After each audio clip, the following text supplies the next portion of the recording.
Boa tarde a todos. Quero desejar boas-vindas a todos os presentes. Em nome do Tony, nosso superintendente de gestão de pessoas e suprimentos, ele pediu para justificar a ausência dele, ele tem outro compromisso profissional e não vai estar podendo acompanhar o trabalho conosco. Nós vamos dar sequência aos programas que temos desenvolvido no programa Mackenzie de Inclusão.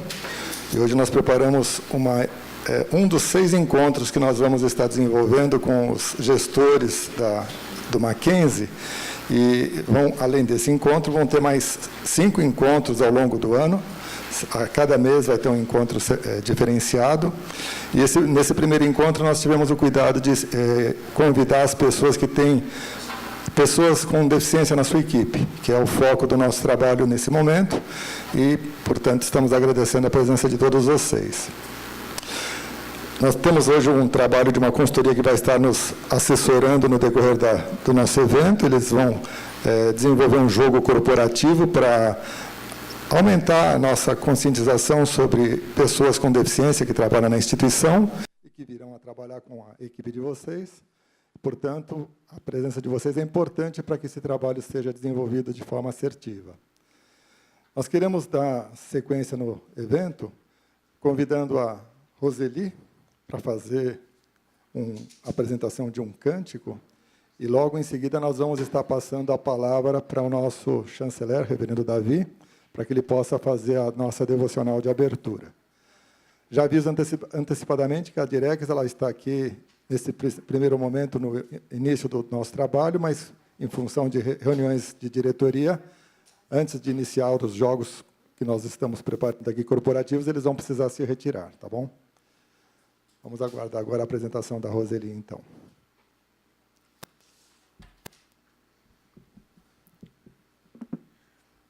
Boa tarde a todos. Com muita alegria e satisfação que eu participo desse programa Mackenzie de Inclusão, um programa que venho para cada vez mais inovar, contribuir e desenvolver talentos de pessoas com deficiência.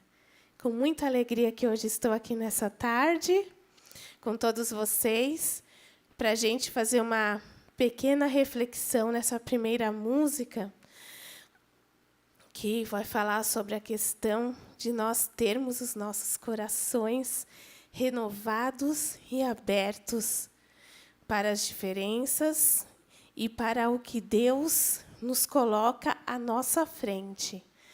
Então, nós precisamos nos renovarmos e nos abrirmos, porque Deus quer cada vez mais que nós sejamos abertos ao outro.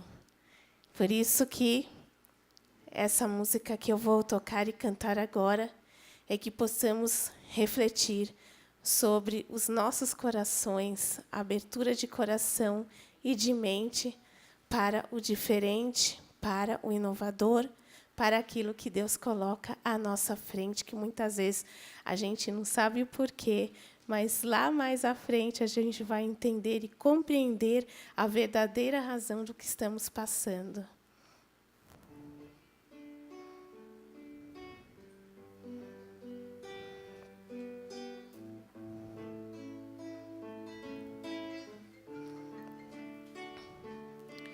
Renova-me,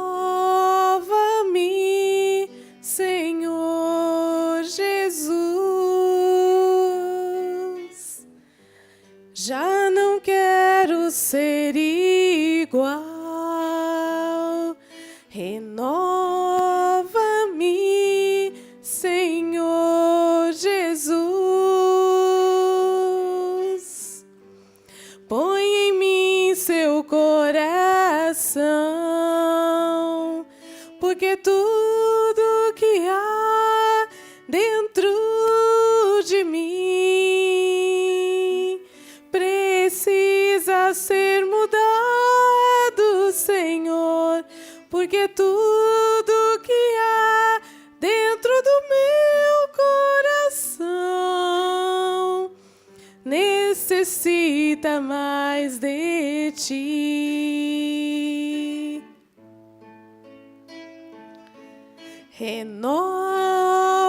Renova-me, Senhor Jesus. já não quero ser igual. Renova-me, Senhor Jesus. Põe em mim seu coração,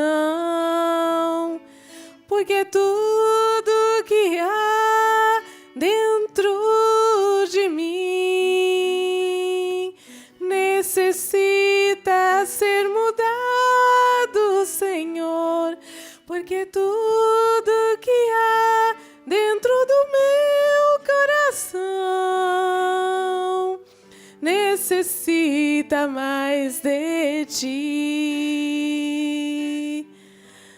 Necessita mais de ti, oh, necessita mais de ti, porque tudo que há dentro de mim necessita ser mudado, Senhor, porque tudo que há dentro do meu coração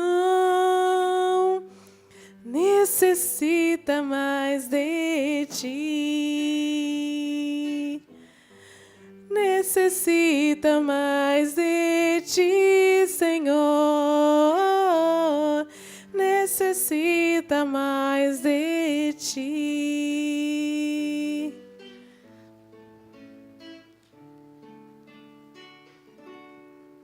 Amém.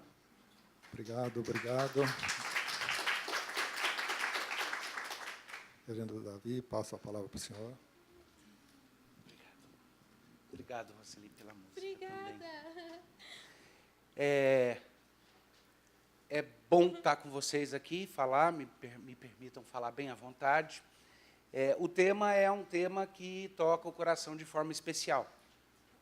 Até porque a gente está no processo, né, Dr. Hintz, se o Dr. Tony estivesse aqui, para me enquadrar também dentro da legislação, por causa da deficiência que eu tenho, que é tão mínima que eu morro de vergonha. Mas é algo relacionado aos olhos, é uma doença progressiva, eu preciso ficar trocando de córnea de tempo em tempo, a visão é mais limitada. Eu sinto vergonha de falar isso perto da Roseli, porque ela não tem a visão, eu estou lutando só porque a minha é limitada.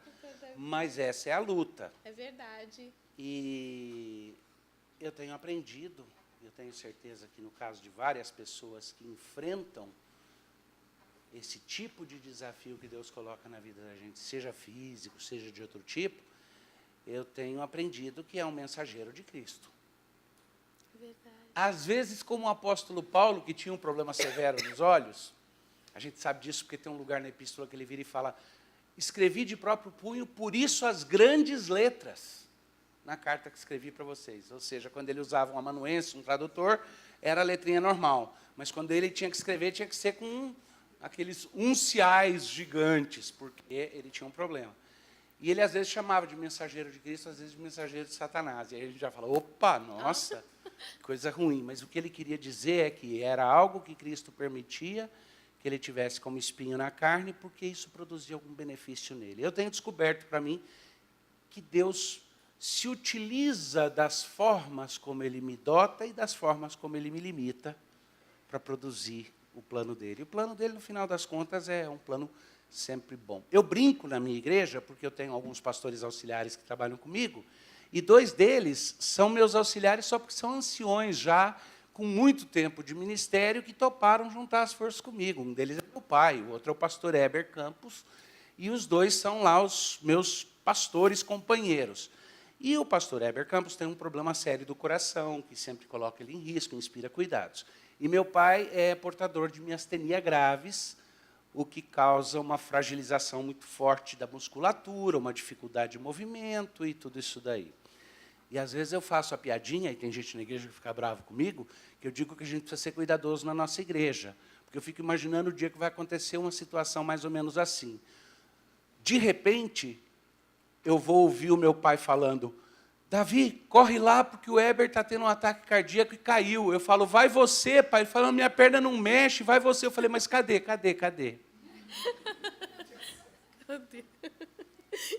Essa foi boa, hein, Davi? Você gostou, Davi, né? Eu gostei muito. Em Atos, a gente vê uma história no capítulo 3, que me toca porque ela faz o que a gente acha que é o X da questão. Eu estou falando primariamente para vocês, que de uma forma ou de outra são desafiados a abrir o coração para ter a sensibilidade de entender o que significa a nossa luta com alguns desses espinhos na carne que ora podem ser mensageiros de Cristo e horas a gente sente como se fosse do outro. E Atos 3 tem uma passagem que surpreende, porque ela mostra que às vezes a gente pensa que o problema está num lugar e o problema está no outro. O que acontece? Em Atos 3 está narrando uma situação na qual, deixa eu ler para vocês, porque o texto fala por si mesmo. O texto fala assim, capítulo 3 de Atos. Pedro e João subiam ao templo para a oração da hora nona. Eles estão em Israel, eles estão lá no templo. Era levado um homem coxo de nascença, o qual punham diariamente à porta do templo, porta essa que era chamada de Formosa, para pedir esmola aos que entravam. Vendo ele a Pedro e João, iam entrar no templo, implorava que lhe dessem uma esmola. Então está ali alguém que é coxo de nascença e que pedia a pessoas que o levassem na porta do templo, bom lugar naquela época para alguém pedir esmola, né? Aqui no interior do Brasil, onde é que se pedia esmola geralmente?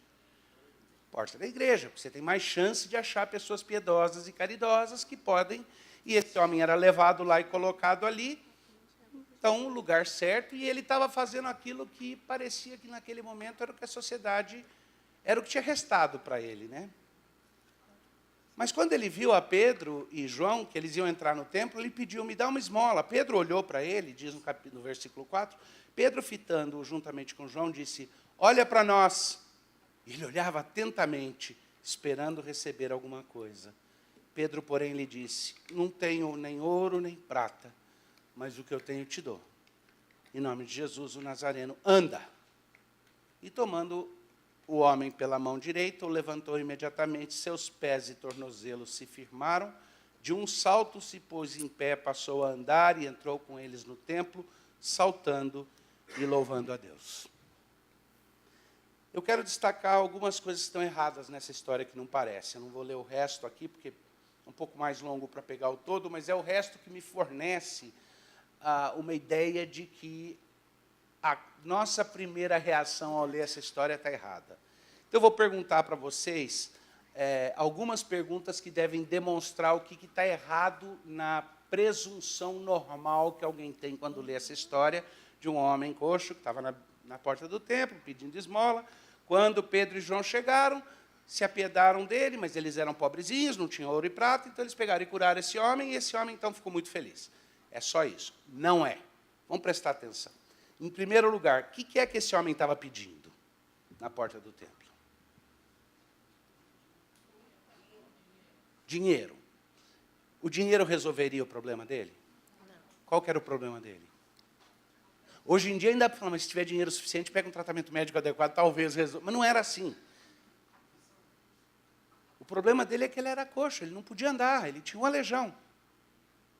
E isso o tornava alguém que não podia trabalhar naquela época, que não podia se locomover, não tinha as coisas que hoje a gente tem de recursos para isso. Então ele estava buscando a redenção dele numa coisa que nunca ia funcionar, certo? O dinheiro não ia trazer. A segunda coisa que ele estava fazendo é que ele estava mendigando não só o dinheiro, ele estava mendigando a piedade dos outros. Tem dó de mim, olha para mim. Quando alguém passava, ele falava, olha para mim e tem misericórdia. A mendicância dele era porque, além do dinheiro, ele achava que se os outros olhassem para ele, isso de alguma forma o satisfaria. Então, ele estava pedindo a coisa errada, no sentido de que só o dinheiro não resolveria, a coisa errada no sentido de que ele estava mendigando. É óbvio o caminho que eu vou seguir e eu não vou esconder as cartas de vocês. O negócio é o seguinte, eu abri uma conferência 2 anos atrás, que era sobre cuidados paliativos. E a minha palestra foi a de abertura. Estavam todos os médicos, profissionais de saúde, enfermeiros, e eu virei e falei, eu sinto muito, mas eu vou abrir esse evento dizendo que há uma premissa errada de todos nós aqui, porque os senhores e senhoras estão querendo discutir como é que se trata aquelas pessoas que estão sob cuidados paliativos, e eu sinto informá-los que estamos todos sob cuidados paliativos. E aí foi um pouco de silêncio, depois uma risada aqui, outra aqui, eventualmente estava todo mundo rindo. Porque, vamos lá, quem aqui de nós já não está em cuidado paliativo? É que o cuidado paliativo para a gente pode durar aí 30 anos, né? Talvez. No meu caso, uns 20. No caso da senhora, talvez uns 30, 35. Mas todos nós nascemos com prazo de validade. Tá? E nessa vida, de certa maneira, eu vou puxar para dizer que todo mundo nasceu com aleijão, com deficiências, com desafios. Todos nós. E que grande parte do nosso sofrimento é porque a gente busca a redenção nos lugares errados. Porque tem mais uma coisa que esse homem queria. O que ele queria? Além dele querer dinheiro e além dele querer a atenção dos outros,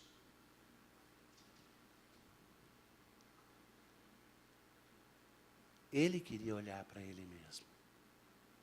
Ele estava olhando para ele mesmo.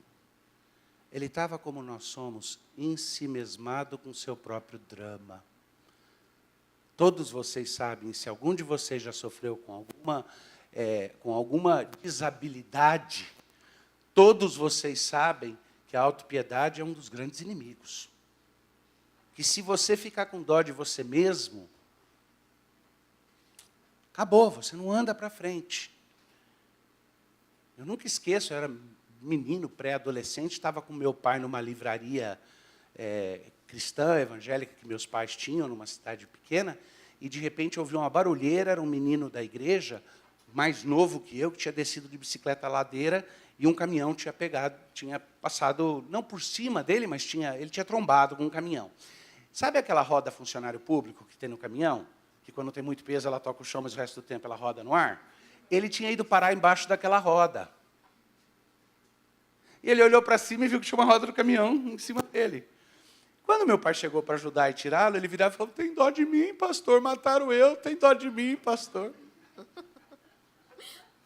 E toda vez que a autopiedade vem, eu falo, ixi, tem dó de mim, tadinho de mim, tadinho de mim. Não pode. O que Pedro falou para aquele cara? Qual foi a primeira coisa que Pedro falou para ele quando eles chegaram lá e ele pediu, olha para mim, tem piedade de mim. Qual foi a primeira coisa que Pedro falou? Eu li para vocês. Ele falou, olha para nós. Tira o olho de você e olha para nós. E o cara olhou, mas ele olhou por quê? Ele pensou, se alguém está falando olha para mim é porque vai me dar alguma coisa. E aí o Pedro falou, ouro e prata eu não tenho para te dar aqui. Não é o que eu quero te dar. E a gente pensa, está vendo? Pobrezinho dos apóstolos, não tinham dinheiro nenhum.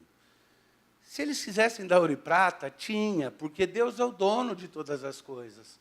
A resposta era outra. A resposta não é disso que você precisa. Eu vou te dar o que você de fato precisa. Mas tem uma outra dimensão para a história que eu quero mostrar para vocês. Porque Pedro entendeu o que aquele homem realmente precisava. E a primeira coisa que aquele homem precisava era olhar para fora de si mesmo e descobrir que ele estava enganado na sua ensimesmação. Que ele estava enganado no que ele achava que precisava. Pedro sabia o que ele precisava. E o que aquele homem precisava, sobretudo? Redenção. Redenção que, às vezes, acontece até na cura física, mas que não está limitada a essa, que é possível para qualquer um, em qualquer situação. Então, o que acontece? Pedro vira para ele e fala, você está mendigando pela coisa errada. E eu digo para vocês, nós vivemos nessa vida mendigando pelas coisas erradas. A gente quer ser amado pelos outros. Mas você quer algo mais estúpido do que querer ser amado pelos outros? Eclesiastes 9 diz o seguinte, eu posso fazer o que for, eu nunca sei se você vai me amar ou me odiar por isso. Às vezes eu faço bem e alguém me responde com ódio, não gosta de mim. Às vezes eu faço mal e os outros me agradecem e ficam felizes. Eu não tenho jeito de prever, só Deus conhece os resultados das minhas ações. Isso dá para provar, aqui é um ambiente educacional, né? Então vocês são, de certa forma, intelectuais. Vamos lá, você tem fome na Somália, está todo mundo com fome, está um problema sério, tem fome, não tem comida. Vamos todo mundo juntar, comprar um monte de trigo, encher um navio de trigo e levar para a Somália. Não é isso que se faz? Só que o nosso navio de trigo, ao chegar na Somália e ser distribuído de graça para todo mundo, quebra os poucos fazendeiros que ainda conseguiam produzir algum trigo. No ano que vem a fome vai estar maior ou menor? Então o meu mal, na verdade, o meu bem, na verdade, virou um mal. A gente não sabe prever, mas a gente quer ser amado pelos outros e fica mendigando atenção. A gente fica mendigando respeito, mendigando validação de outras pessoas, como se eles pudessem trazer o significado, quando esse significado tem que vir de outro lugar. Então, assim como aquele homem, nós também mendigamos a coisa errada. Mas, assim como aquele homem, nós também mendigamos no lugar errado. Porque aquele cara não estava mendigando no lugar certo. Concorda? Porque ele está mendigando na porta do templo, na porta da igreja. A coisa errada e no lugar errado. Por que no lugar errado? Por que eu estou falando isso? Onde é que ele devia estar mendigando a coisa certa? Onde é que ele encontraria a coisa certa que ele precisava? A única validação verdadeira. Dentro, não fora. Ele tinha que estar dentro do templo, não fora. Mas ele não podia. Porque para ensinar isso para o seu povo, na lei colocava limitações de quem podia entrar dentro do templo. E a gente lê isso e fala que coisa horrível. Muitos de nós aqui nunca poderíamos adentrar o templo, a não ser que fosse por um intercessor, que no seu ato maior de amor nos validasse. Aí nós teríamos a liberdade para entrar no templo. O cara não estava só mendigando a coisa errada, ele estava mendigando no lugar errado porque ele era incapaz de entrar no lugar que de fato ele devia estar. Ele não podia estar lá dentro até que viesse um Redentor. Mas os apóstolos estavam ali para dizer que veio um Redentor e que ele podia entrar lá dentro. Aliás, que ele podia entrar lá dentro, curado ou não. Que a questão da cura ali era um só menos, porque, na verdade, tinha uma outra cura que precisava acontecer, onde ele precisava descobrir quem ele era em Deus, e descobrir que ele não precisava ser um mendigo, e que o lugar para buscar as coisas que ele precisava não era mendigando na porta do templo, mas lá dentro, fazendo o quê? Se você lembra o texto que eu li, ele diz que o homem estava mendigando na porta chamada Formosa. Vou te ensinar uma coisa, não tem nenhum detalhe bobo na Bíblia. A gente não pode querer achar assim, uma ideia mística ou mágica em toda a palavrinha, mas não tem nenhum detalhe bobo. Dar o nome da porta aí é parte do que Lucas, o autor de Atos, está querendo dar de mensagem, de recado para a gente. O cara estava na porta linda do templo, que dava entrada para o templo, mas tudo que ele podia fazer é ficar naquele lugar esperando que alguém lhe desse atenção. E às vezes a gente não percebe que Deus nos coloca em momentos lindos e lugares lindos, e a gente está cego demais para perceber que a gente tem uma porta linda para entrar dentro. Mas alguma coisa nos impede. E a gente nunca sabe se é o aleijão da alma que leva a gente a ficar mendicante, ou se é alguma coisa externa e física, um aleijão real. O que eu sei é que o aleijão real nunca seria determinante desse aleijão da alma.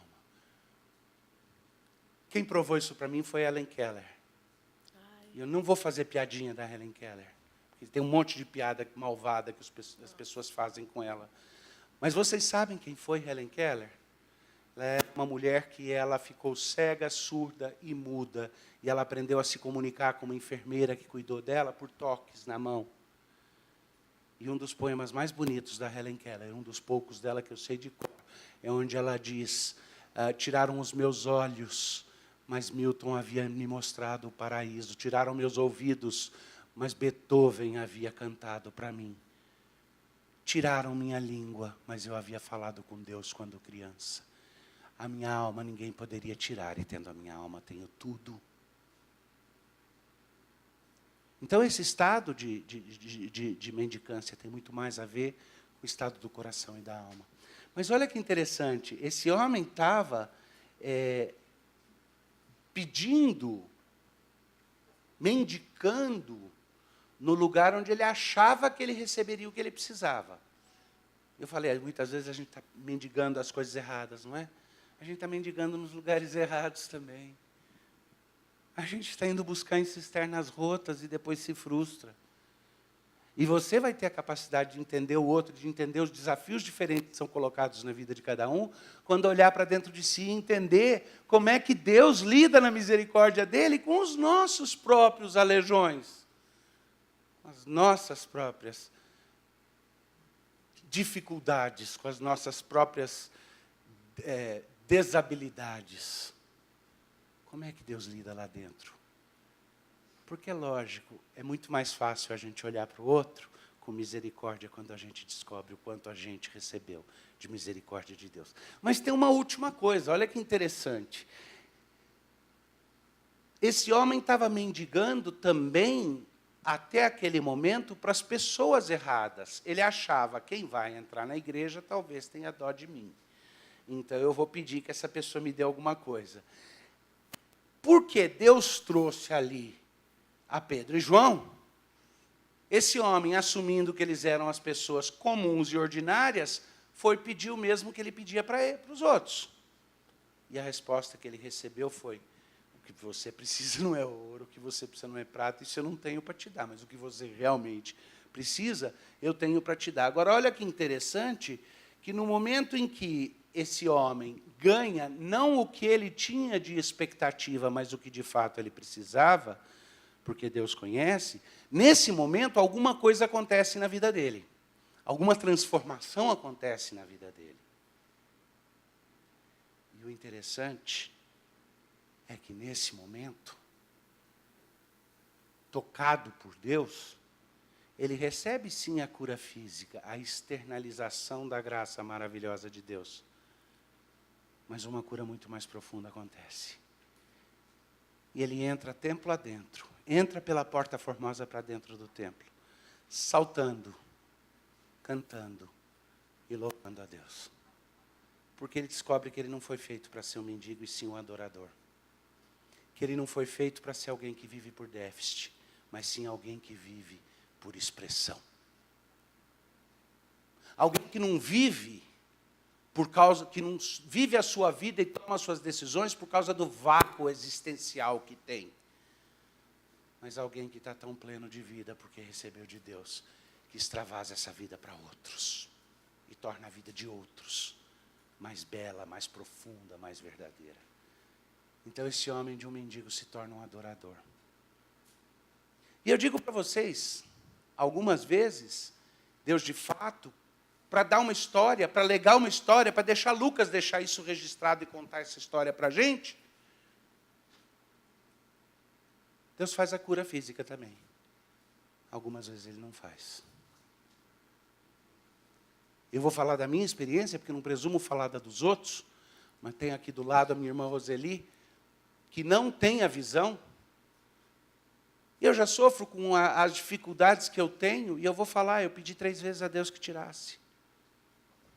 E Ele me respondeu, a minha graça te basta. Não vou tirar, você vai ficar fazendo sua cirurgia, você vai ficar fazendo seus transplantes, você vai ficar fazendo suas suturas, você vai aprender a ser dependente, você vai usar uma lente de contato terapêutica que vai te dar um pouco de visão funcional, mas quando você sair da linha, eu faço sua lente cair fora. E quantos de vocês já não testemunharam a minha lente cair no meio de uma palestra e, de repente, todos vocês são vultos como árvores? Dificuldade. Mas isso é maravilhoso. Porque isso foi o que Deus precisou fazer para curar os aleijões da minha alma e para fazer de mim um adorador e alguém grato pela vida. E não alguém que vive por aí com seus déficits em si mesmado, olhando para si mesmo. É isso que Ele quer de vocês. É isso que Ele quer fazer de transformação e milagre. Porque a grande cura que Ele faz em nossas vidas é quando Ele descobre é quando Ele oferece e nos permite descobrir que a graça dEle já nos foi oferecida, que a cura dEle já está disponível, que já não existe nada que me impeça de entrar no templo, com aleijão ou não, e de ser um adorador ao invés de um simples mendigo. Eu não consigo olhar para vocês e ver gente que vai viver essa vida fora claudicando e mendigando. Não consigo. Eu olho para vocês e eu sou lembrado da dignidade intrínseca que vocês têm como pessoas criadas à imagem e semelhança de Deus. Mas eu consigo conceber que, como eu, vocês às vezes se encontram na situação de quem está mendigando. Afeto, respeito, carinho, ou até mesmo um lugar de aceitação quando somos diferentes. Mas eu consigo vislumbrar em cada um de vocês alguém que, na graça de Deus, consegue receber tamanha plenitude que a sua vida passa a ser uma expressão de pura beleza, de pura luz. Que Deus abençoe vocês e faça disso uma realidade para cada um. Tá? Vou fazer uma oração? Deus, eu te louvo e te agradeço por cada colaborador, cada mulher, cada homem presente aqui. E eu te peço que a tua mão poderosa e carinhosa seja presente, sentida na cabeça e no coração de cada um aqui. Dá que sejamos sempre adoradores e pessoas que manifestam e expressam gratidão profunda pela vida, por aquilo que tu fizeste e o reconhecimento de que tu és o Criador e o dono de todas as coisas. Pelo teu Filho é que eu peço. Amém. Obrigado, reverendo Davi, pela devocional. Nós temos mais uma apresentação da Roseli com mais um cântico. Por favor. Ah, que bom, né? Ter essa luz da palavra do Dr. Davi, não é? É bom demais. A gente vê ele falando das barreiras, né, que existiram. E já naquela época existia a barreira de atitude, não é? De não aceitação, de as pessoas não deixarem entrar, de não ficar perto. Já tinha tudo isso naquela época, né? E é muito bom a gente ter essa palavra reforçada, né? Ter isso muito bem dito, como diz o Dr. Davi, que é muito interessante a gente poder amar ao próximo, não é? Quando a gente ama o próximo, a gente procura, porque a gente busca, né, cada vez mais a semelhança, da imagem e semelhança de Deus nas nossas atitudes. Então, quando a gente ama o próximo, a gente busca que essas atitudes que nos criam barreiras possam ser extintas dos nossos corações. Quando a gente ama o próximo, a gente tem que buscar isso dentro de nós, né? E à luz dessa palavra, a gente reflete mais ainda, né? A gente pensa mais ainda se a gente tem conseguido realizar esse amor ao próximo, né? Sem essas barreiras que tanto nos impedem, às vezes, de amar ao próximo como a gente deveria amar. Por isso que, nesse momento, eu eu vou cantar uma música que aconteceu, essa música no programa da abertura do programa de inclusão, né? Essa abertura do programa, que é uma música que fala da questão do amor ao próximo, da consideração, do respeito e da dor, né? A gente entender a dor do outro. Isso é muito importante.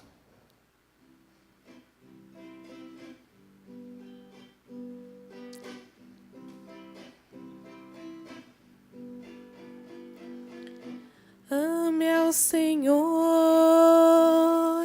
com todo o teu coração,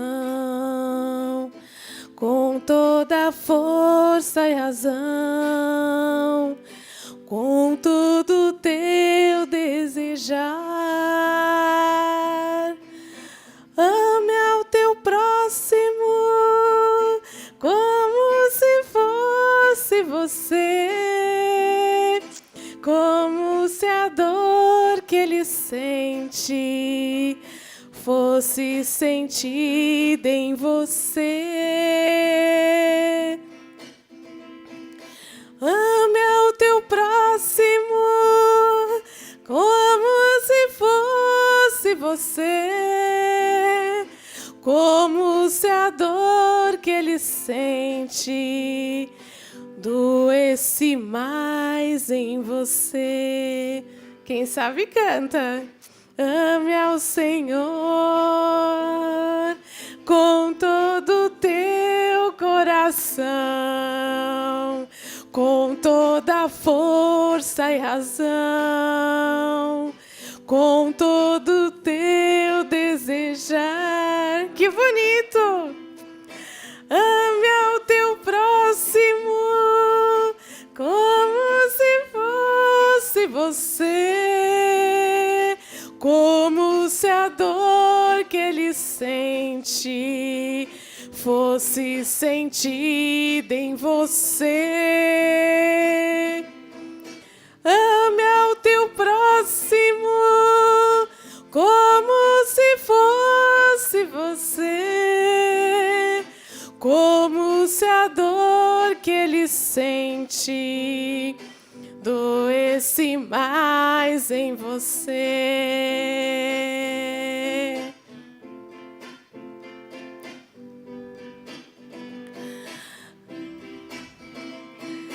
Ame ao teu próximo como se fosse você, como se a dor que ele sente fosse sentida em você. Ame ao teu próximo como se fosse você, como se a dor que ele sente doesse mais em você.